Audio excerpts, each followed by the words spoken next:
taon inaabangan ang mistulang fashion show ng mga dumadalo sa SONA ng Pangulo. Sa darating na Lunes, may ilan daw na piniling maging praktikal sa kanilang isusuot. Samantala, pinuna naman ng ilang grupo ang budget para sa merienda ng mga bisita sa SONA. Live mula sa Quezon City, may report si Bam Alegre. Bam? Jessica, sa huling SONA ng Pangulo, sa kabila ng mga issue na tatalakayin, may ibang tinututukan naman yung mga susuotin ng mga panauhin, maging yung pagkain. Narito ang ulat. Sa paparating na State of the Nation address ng Pangulo sa Lunes, pinaghahandaan na naman ng mga dadalo ang kanilang mga susuotin. Sa kanyang vlog, ipinakita ni Chris Aquino ang pale blue embroidered gown mula kay Michael Leyva. Si Senator Nancy Binay naman, si Randy Ortiz pa rin ang designer. Noong nakaraang taon, naging trending topic ang gown ng senadora.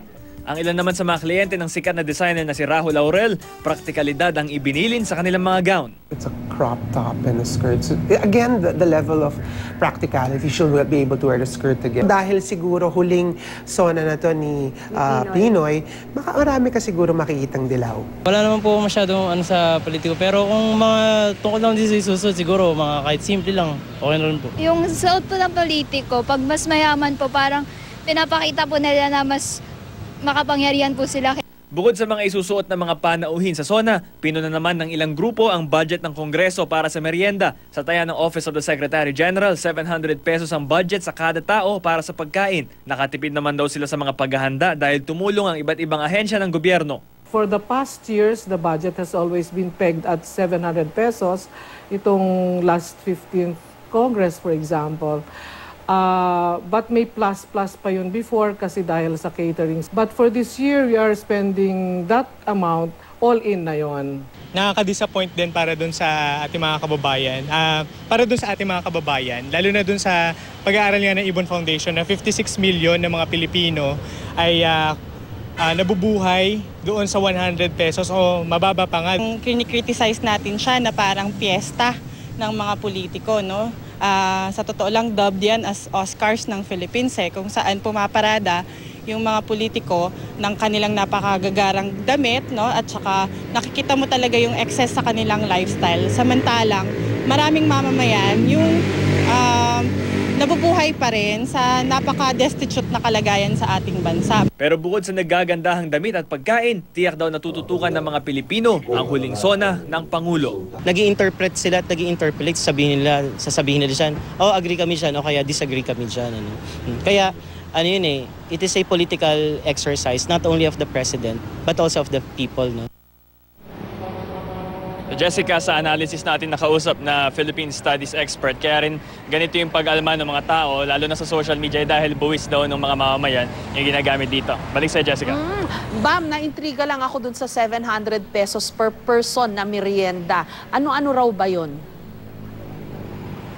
Well, dun sa menu, no, hindi pa natin nakakita, pero talagang nag-effort talaga yung sabi nga ng Office of Secretary General.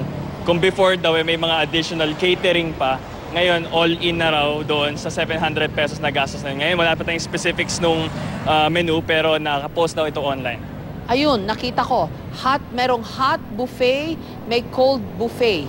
Medyo maliit nga lang yung letra. Pero mukhang marami naman kasing items, no? Merong, may Angus beef ba ako nakita dyan?